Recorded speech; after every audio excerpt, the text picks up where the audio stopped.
Pak, tadi Bapak juga sempat cerita soal tax amnesty ini kan mungkin penyakit gitu Pak. Nah ini berarti ke depan untuk dalam jangka waktu 5 tahun ataupun sepanjang pemerintahan Bapak Presiden Prabowo, apakah mungkin tidak ada tax amnesty gitu Pak? Selama saya jadi Menteri Keuangan, saya tidak akan melakukan tax amnesty. Itu ya selama. Kalau dia melakukan berarti gue dipecat. Sekarang. Assalamualaikum warahmatullahi wabarakatuh. Selamat pagi teman-teman dari media. Salam sejahtera untuk kita semua. Terima kasih sudah datang pagi-pagi begini. Jam berapa ya? Tadinya harus 9.30 ya. Gue terlambat 14 menit ya. Ini ada 1, 2. Jadi ini cuma klarifikasi aja. Karena ada keributan di luar yang berhubungan dengan pajak. Yang berhubungan dengan tax amnesty pada khususnya ya. Jadi sehubungan dengan pemberitaan mengenai program pengungkapan sukarela sebagaimana diatur dalam Undang-Undang Nomor 7 Tahun 2021 tentang harmonisasi peraturan perpajakan atau Undang-Undang HPP. Dengan ini saya mengimbau kepada masyarakat khususnya dunia usaha agar tetap tenang dan tidak menafsirkan pemberitaan secara berlebihan. Yang tax amnesty kan? Ini nggak keluar tax amnesty-nya nih. Oh yang tadi pengungkapan. Jadi itu pengenaan tax amnesty itu ya. Katanya sekarang kan dikejar-kejar lagi yang sudah melakukan tax amnesty. Jadi itu nggak akan dilakukan. Jadi tidak akan dilakukan lagi.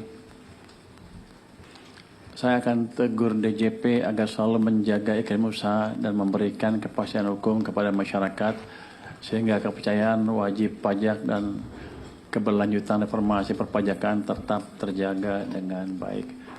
Ini bahasa birokrat, susah ngertinya kan? Saya aja nggak ngerti.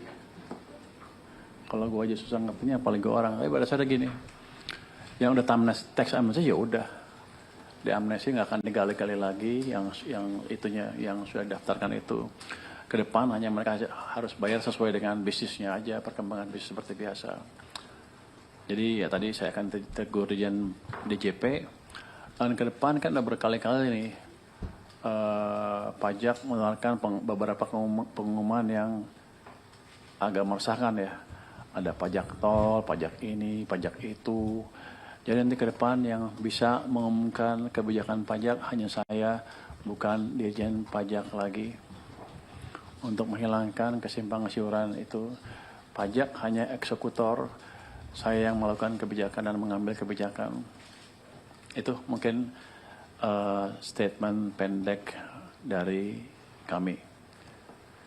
Kalau pertanyaan silakan. Berarti yang untuk pengecekan itu nggak akan dilakukan ya Pak untuk yang tax amnesty itu? Katanya kan ada nama yang belum sebelumnya diungkapkan Pak. Yang paling yang dikejar adalah kan waktu itu ada komitmennya dipenuhi apa enggak itu ya Pak ya.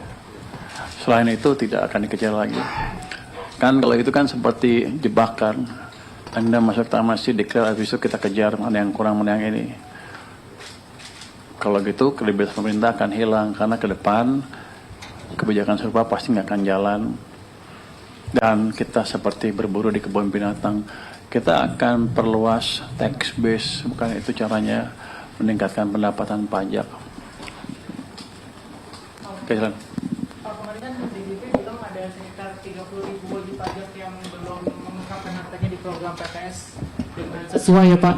Nah itu nanti tindak lanjut dari Kemenku seperti apa Pak ya Pak, agar wajib pajak itu bisa berkomitmen sesuai dengan program PPS Pak. Ini yang belum ikut tax amnesty kan? Iya Pak. Jadi ada 2.424 wajib pajak yang gagal repatriasi, terus ada yang 35.000 wajib pajak yang belum mengungkapin hartanya Pak. Kurang ungkap maksudnya. Dia ikut tax amnesty. Iya Pak. Yang kedua.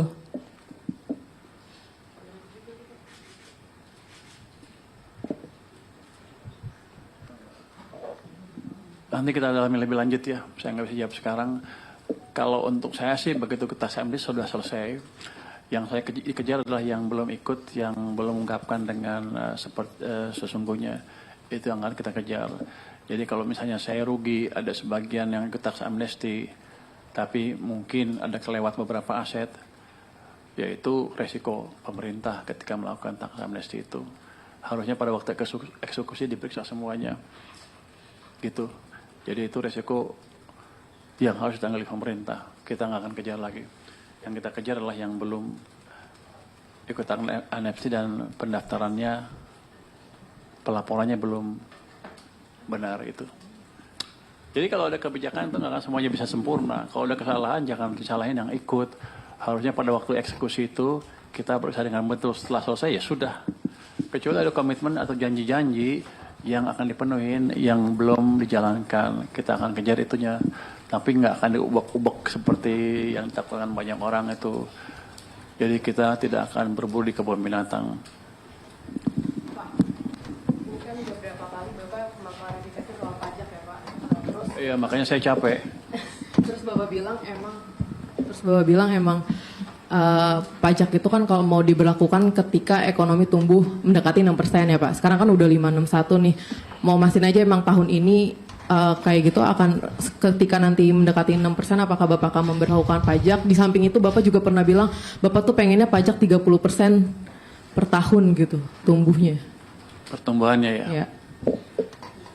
Oh, kalau yang pertumbuhan ekonomi 5,61 kan belum 6 dan belum stabil di 6%. Saya kalau 2 triwulan berturut-turut di atas 6%, kita akan pertimbangan pajak-pajak yang lain.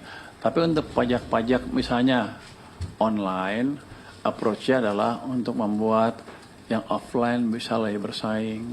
Karena saya pernah bilang kan, kalau waktu ke pasar-pasar mereka bilang, Pak yang online dipajakin seperti kami, supaya kami bisa bersaing dengan lebih kompetitif. Mereka ingin level playing field apa? Kesetaraan dalam persaingan dagang, itu aja. Itu saya pikir komplain yang masuk akal, hanya itu aja. Tapi berarti pajak itu tetap bisa diberlakukan di Juni, kan Bapak bilang pertengahan tahun. Pertengahan tahun kan Juni, datanya keluar bulan Agustus tanggal 10 untuk PDB triwulan kedua, kira-kira gitu kan. Ya di situ baru kita tahu kalau Juni saya terapkan data saya data apa. Ini dari Bloomberg Technos ya. Ini nanya terus dia. Makanya dihitung, kalau itu kan dipublishnya 1 bulan plus 10 hari setelah habis berakhir bulannya kan, triwulannya kan. Jadi kalau Juli ya. Juli, Agustus tanggal 10 kan kira-kira, tanggal 5, kalau nggak tanggal 5 atau tanggal 10. Itu baru kita lihat, itu nggak langsung jeder kan, kita lihat tuh, kita analisa seperti apa kondisinya. Let's say kalau stabil 6% mendekati itu, baru kita jalankan. Triwulan kedua Anda percaya mendekati 6%? Bapak juga pede kan? Saya pede ya. Kita dorong ke arah sana, tapi saya rasa belum 6% mendekati sana lah. Tapi saya tunggu sampai agak stabil sedikit lah. Pak, kebetulan lagi soal pertumbuhan Pak. Ini kan 5,6 ini suatu capaian impresif. Tapi ada yang mengatakan juga bahwa capaian 5,61 di triwulan pertama ini serupa dengan inflasi itu karena low base effect tahun lalu Q1 tumbuh 487. Apa itu benar Pak? Gimana? Serupa dengan inflasi. Iya, jadi sama-sama karena low base effect di itu maka hitungannya tampak lebih tinggi pertumbuhan kita. Apakah seperti itu atau bagaimana Pak?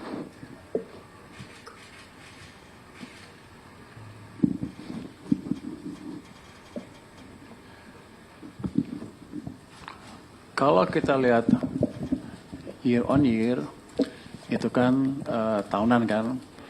Kalau kita lihat musimannya yang geser cuma 16 hari lebaran itu, bulan puasa itu geser sedikit. Jadi kalau itu year on year, musimannya harusnya hampir hilang. Low base apa enggak, yang jelaskan pertumbuhannya lebih cepat. Dan ini kan dan melanjutkan pertumbuhan yang sudah cepat juga di triwulan keempat tahun lalu. Jadi kalau Anda lihat trennya clear naik. Itu yang kita lihat trennya. Ini akan kita dorong supaya berlangsung terus trennya ke depan. Jadi kalau angka jelek ribut, angka tinggi ribut juga. Jadi teman ekonom itu maunya apa?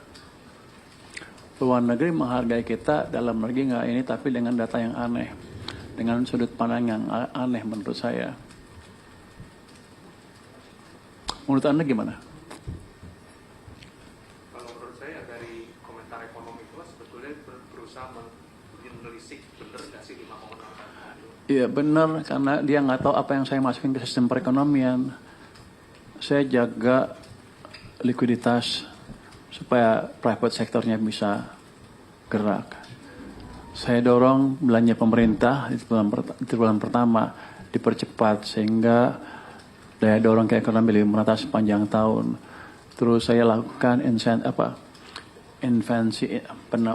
langkah-langkah fiskal, misalnya pembayaran uang ke pupuk di awal tahun, pembayaran ke Pertamina dan lain-lain di awal tahun dan jalan terus. Yang lain juga sama. Yang butuh uang saya belanjain cepat. Belanja di Aceh, itu kan ada dampaknya ke ekonomi kan. Jadi itu dampak real. Tahun lalu ada bencana nggak? Januari nggak ada kan? Tahun lalu ada langkah kayak saya nggak? Kayak kita nggak? Digeser ke awal tahun? Nggak ada. Tahun lalu Pertamina punya uang cukup nggak? Enggak. Apalagi. Jadi kalau Pertamina dibayar tepat waktu, seluruh subkontraktor juga akan dibawa tepat waktu. Itu akan memutarkan ekonomi juga. Anda lihat pertumbuhan konsumsi rumah tangganya berapa? 5%, 5,4, 5,5 kan nggak salah ya? 5,52 kan. Tertinggi sepanjang yang saya lihat, yang saya ingat. Artinya daya beli masyarakat juga membaik. Kenapa? Karena berbagai kebijakan pemerintah dan juga ada hari raya segala macam kan. Tapi tumbuh yang setinggi itu menunjukkan memang daya beli masyarakat memang bagus. Jadi kalau ada musiman lebaran pun kalau nggak punya duit aja. Atau ekonomi jelek aja. Jadi ini belum sempurna, tapi jangan dibilang nggak ada kemajuan. Dia aja kali nggak kerja, jadi dianggapnya krisis, resesi. Jadi kalau ekonom banyak ekonom menganggap resesi adalah kalau tetangganya nggak dapat kerjaan, gitu kan. Dia nganggap krisis kalau dia nggak dapat kerjaan. Mereka berarti udah susah dapat kerja tuh, udah ngomong-ngomong krisis. Tapi bukan berarti seluruh ekonominya melambat atau sedang mengalami pelemahan dan menuju krisis. Jadi dia mesti lihat semuanya, jangan lihat sekeliling aja gitu. Makanya saya lihat angka PDB, angka ini, saya lihat semua kan. Bukan menurut saya seperti apa, bukan. Kita lihat data di lapangan dan bandingkan dengan data-data besar seperti apa. Ada yang bilang juga, itu kan makroekonomi, di bawah kan jelek. Saya ingatkan lagi di sini bahwa makro itu adalah penjumlahan dari mikro, harusnya jadi ke atas. Kalau makronya bagus, mikronya jelek, hampir nggak mungkin. Mungkin ada yang nggak kebagian kue pertumbuhan, iya, belum merata ya. Tapi kalau dibilang pertumbuhan hanya di level makro aja, di mikronya berantakan, pasti salah. Karena makro itu penjumlahan dari mikro pada akhirnya. Kita makin. Pak, izin saya Grace dari Bloomberg, saya mau kembali ke topik utama soal program pengungkapan sukarela. Tadi Bapak katakan bahwa Kemenkyu tidak akan melakukan tindak lanjut terhadap aset yang belum diungkap karena itu sudah berlalu, tapi akan melakukan tindak lanjut terhadap komitmen. Memangnya komitmennya itu apa saja ya Pak yang menurut assessment Kemenkyu belum dipenuhi oleh para peserta PPS? Apa saja bentuk komitmennya dan apakah tindak lanjut terhadap komitmen-komitmen tersebut dapat menambah hasil repatriasi dari program PPS atau seperti apa? Jadi objektifnya apa sih Pak sebetulnya tujuannya? Waktu saya di Dirjen Pajak hanya gitu, tanya di Dirjen Pajak gitu, nggak ini cuman komitmen yang dijanjikan yang kita kejar gitu ya. Tapi kalau menurut saya sih sudah clear kalau sudah ikut tax amnesty ya sudah. Kecuali misalnya dia janji tax amnesty nanti bulan depan saya bayar 100 miliar misalnya. Itu belum bayar, ya itu dikejar. Yang lain mestinya enggak. Ya, clear ya. Jadi kalau enggak ada gunanya tax amnesty. Tax amnesty itu berbahaya bagi Kementerian Keuangan loh sama orang-orang pajak. Kenapa?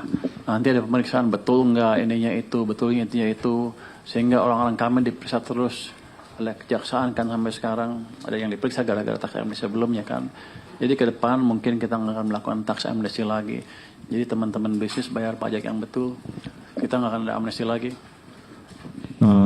terkait teks amnesti jilid 2 ini kan kalau kita lihat regulasinya kan memang DJP punya hak untuk mengklarifikasi, memeriksa dan sebagainya. Kalau dalam artian ada yang kurang bayar ataupun yang kurang direpatriasi gitu Pak. Nah ini kalau stance Bapak demikian, apakah kewenangannya mau dikurangin atau Bapak mau awasin penggunaan kewenangan itu Pak? Karena Saya secara akan reguler minta dia lapor ke saya seperti apa ininya, dan kalau nggak penting-penting amat nggak usah dikejar-kejar, kecuali yang ada janji seperti saya bilang tadi, mau bayar sekian belum dibayar, ya itu dikejar. Tapi periksa-periksa lagi nggak usah, karena sudah selesai ketika mereka melakukan itu dan kita menerimanya. Selesai. berarti mungkin kegiatan pemeriksaannya lebih difokuskan ke yang nggak terkait PPS saja gitu Pak, yang mungkin kayak baja, CPO dan yang kemarin-kemarin Bapak cek gitu. Business as usual, kalau dia mau hasil bayar pajak ya bayar. Kalau bisa untung tahun nih ya bayar, tapi bukan ngejar yang zaman dulu yang belum diungkap. Karena mungkin juga waktunya nggak cukup, mungkin juga kelewat dan lain-lain. Jadi saya tidak mau menimbulkan ketidakpastian di kalangan pelaku usaha di Indonesia. Dan ke depan kalau ada langkah-langkah seperti itu lagi, saya yang mengumumkan, bukan Dirjen Pajak. Pak, tadi Bapak juga sempat cerita soal teks amnesti ini kan mungkin penyakit gitu Pak. Nah ini berarti ke depan untuk dalam jangka waktu 5 tahun ataupun sepanjang pemerintahan Bapak Presiden Prabowo, apakah mungkin tidak ada teks amnesti gitu Pak? Selama saya jadi Menteri Keuangan, saya tidak akan melakukan teks amnesti. Itu ya selama, kalau dia melakukan berarti gue dipecat. Tapi nggak apa. Kenapa? Menimbulkan kerentanan untuk pegawai pajak saya. Bisa disogok, bisa juga nggak disogok, tapi diperiksa terus. Sehingga saya ngelihat orang kasihan tuh orang-orang itu. Daripada gitu ya udah, jalankan aja prosedur pajak yang betul. Kalau mereka nanti punya uang di luar negeri, nggak cepat-cepat dimasukin, saya kasih waktu berapa lah? Sampai akhir tahun. Kalau masuk, ketahuan kita sikat. Jadi yang punya modal luar cepat-cepat masuk ke sini. Kalau nggak bisa masuk. Jadi kita bukan tentang aneh sih, kita kasih begitu, kasih waktu lah sampai 6 bulan ke depan. Setelah itu kalau masuk kita periksa betul. Jadi Anda punya uang di luar pun nggak akan bisa pakai bisnis di sini lagi.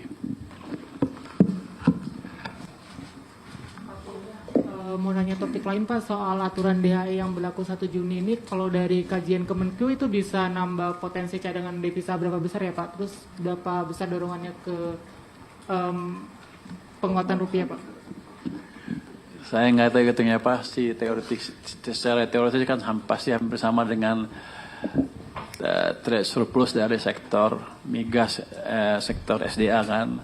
Cuman saya lupa jumlahnya berapa, tapi saya pikir akan signifikan. Yang jelas gini, akan kita lihat sebulan setelah Juni itu ke depan dampaknya seperti apa, termasuk reaksi di pasar modal dan sektor keuangan seperti apa. Harusnya akan positif. Walaupun mungkin seminggu 2 minggu ada ketakutan, tapi ini saya pikir langkah yang positif untuk meningkatkan cadangan devisa dan memperkuat nilai tukar secara nggak langsung. Kalau kita kan kita lihat kan DHI udah berapa tahun tuh? Banyak, udah berapa tahun tuh? Ada 5 tahun udah DHI kan yang dulu. Sekarang berapa tahun?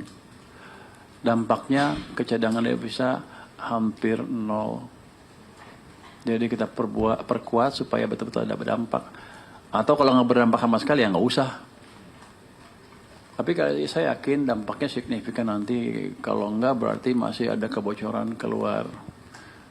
Karena ini Tenggari adalah eksportir, masuk ke sini ditukar rupiah, lempar ke bank kecilnya lempar ke luar negeri. Itu rupanya tidak termonitor, sehingga cadangan devisanya nggak meningkat sama sekali. Yang dari program DHE. Oke.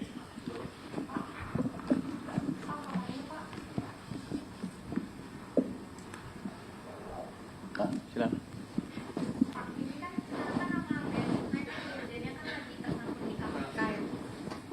Ya. Sekarang kan pajakan namanya kan tersangkut di KPK ya Pak. Katanya udah di tahap penyidikan soal apa ya kemarin? Ya itulah Pak. Nah, lupa lu ya. Pokoknya salah. soal Pokoknya. suap. Saya tahu di Hotel Borobudur gitu Pak, disuap. Nah, terus itu gimana Pak? Bapak kan lagi bersih-bersih juga kan Pak? Apakah pajak ini ikut salah satu yang akan dibersih-bersihkan atau gimana? Karena kan udah masuk ke tahap penyidikan Pak. Kita lihat sampai tahap yang lebih jelas lagi. Ini kan baru satu sisi si tertuduh ya, tersangka menceritakan apa yang ada yang dialamin. Kan belum tentu seperti itu. Kita lihat seperti apa nanti kalau statusnya sudah clear, pajak ya, baru kita ambil tindakan. Ya.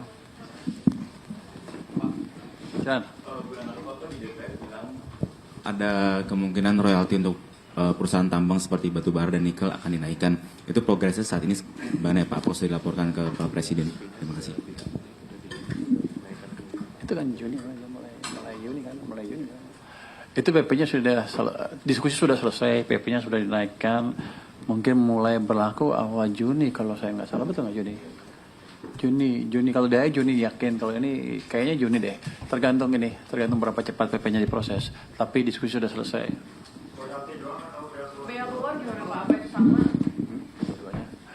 Dua-duanya kelihatannya. Juni ya Pak? Juni. Diusahakan Juni.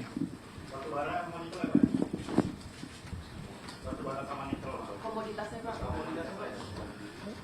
Nanti dilihat deh kalau boleh keluar. Tapi kalau menurut itu sih across the board kata Pak Bahlil waktu saya ketemu dia kemarin. Across the board itu semua barang tambang. Ya mineral. Iya. Tapi nanti dilihat detailnya begitu PP-nya keluar ya. Pak, penerimaan pajak April udah oke apa belum, Pak? Apa? Penerimaan pajak sampai April udah masih oke atau belum atau sudah? April. Oh ya masih oke. Apanya tumbuhnya? Tumbuhnya berapa persen, Pak? Kalau Saya belum dikasih tahu kalau April yang lain masih oke lah. Tapi pertumbuhan bisa kita kendalikan ke depan agar lebih cepat menuju antara 20 sampai 30%. B apa?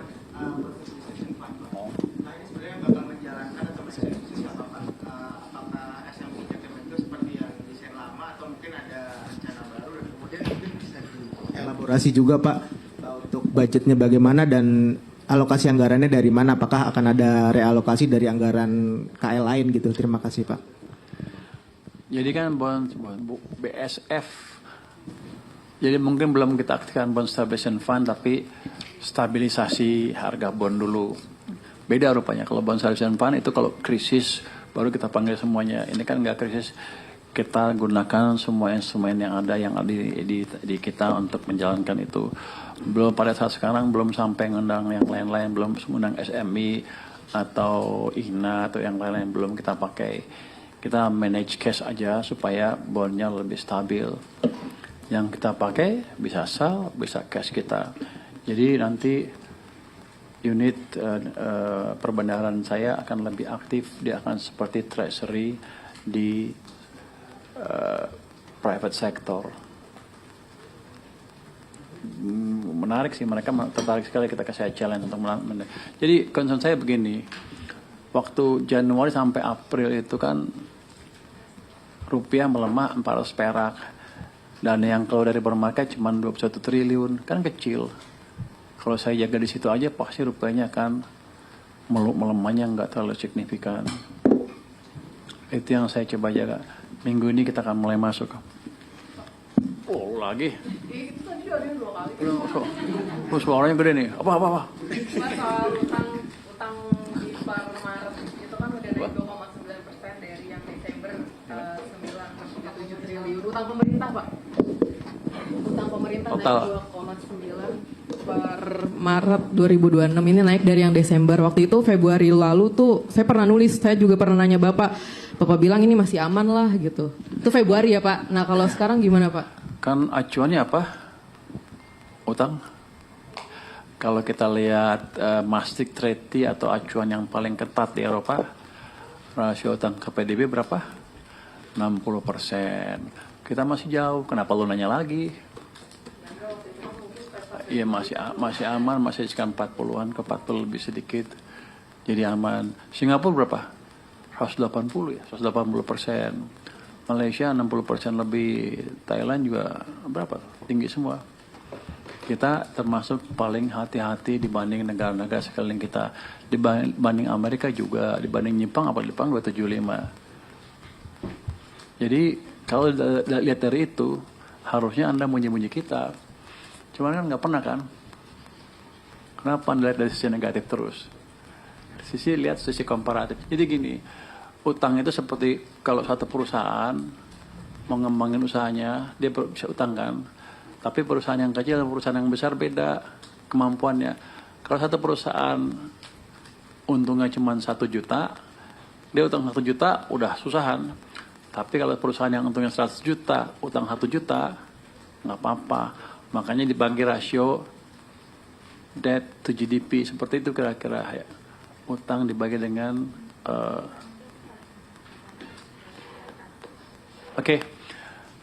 gitu kira-kira.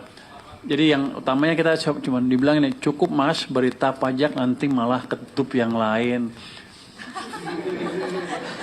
jadi ngomong yang lain, jadi dilarang nih ngomong yang lain. Jadi gini, pada dasarnya ya, pajak nggak ada kebijakan yang kita buat untuk mengganggu dunia bisnis. Noise yang kemarin terjadi akan kita hilangkan ke depan. Langkah-langkah baru pajak hanya diumumkan oleh Menteri Keuangan, bukan Dirjen Pajak lagi ke depannya. Nanti kalau setiap publikasi di homepage-nya pajak akan diperiksa dulu oleh Badan Kebijakan Fiskal sebelum dipublish. Terima kasih semuanya. Wassalamualaikum warahmatullahi wabarakatuh.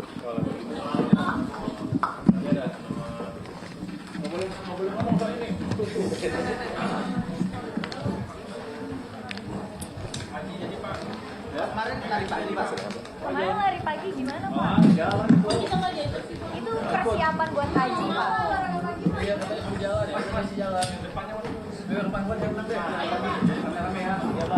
Terus gimana Pak? Persiapan hajinya gimana Pak sekarang?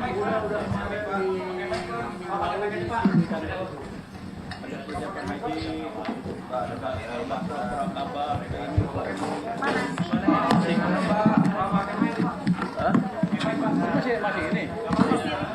Ini kan ngomong santai. Udah lumayan lah. Udah ngerti, cuman mesti apalin doa-doanya, nggak apal-apal gua. Saya belum apal-apal doanya. Sama ibu sama 2 anak keluarga lah. Untung mudah-mudahan bisa. Apalagi nanya haji aja lu jawab. Nanti pas haji dibotakin nggak Pak? Nggak, saya mau mesti cuman potong 3 rambut aja. Kalau dibotakin susah tumbuhnya, udah tua.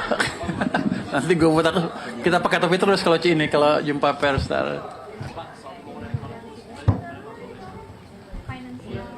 Progresnya saya belum ini. Pak Rosan sama Pak Menko sudah ninjau Bali sana minggu lalu atau 2 minggu lalu ya. Yang jelas akan dibuat tim khusus untuk mempercepat proses itu. Jadi targetnya nggak lama diumumin lah. Bukan kami yang itu, Pak Presiden yang umumkan. Kalau gaji buat pegawai Kopdes kan jadi APBN, dari APBN apa? Itu udah ketahuan belum Pak dari Posma? Udah, kita akhirnya harus bayar selama 2 tahun nggak keterusan ya. Itu dari pos, itu kan sebagian dari dana Kopdesnya belum kepake. Kita mau masukin situ dulu, jadi nggak ada tambahan baru ke dana baru ke APBN, nggak ada tambahan defisit baru karena sudah dialokasikan di situ, tinggal diinin sedikit.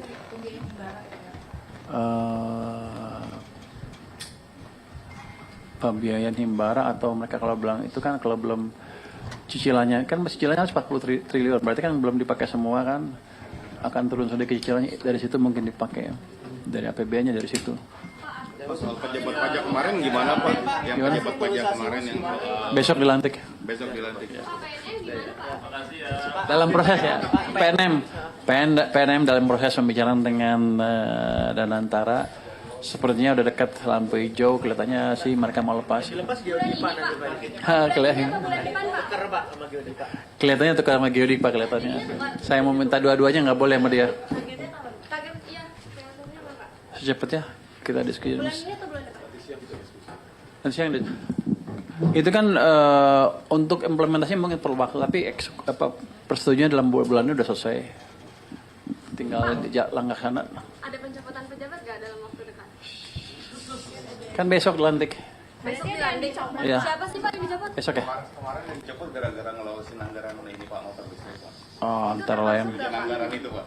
motor, bukan motor listrik, motor MBG. Motor MBG ya. Motor listrik MBG. Anda